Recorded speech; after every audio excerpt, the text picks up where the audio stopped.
اعوذ باللہ من الشیطان الرجیم بسم اللہ الرحمن الرحیم قالوا یا لوط ان رسل ربک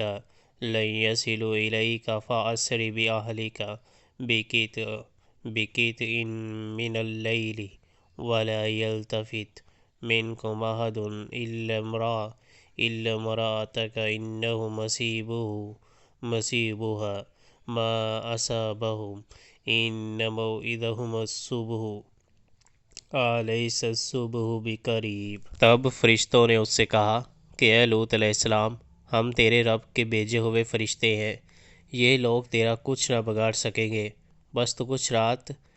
رہے اپنے اہل و عیال کو لے کر نکل جا، اور دیکھو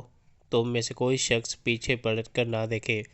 مگر تیری بیوی ساتھ نہیں جائے گی، کیونکہ اس پر بھی وہی کچھ گزرنے والا ہے جو ان لوگوں پر گزرنا ہے۔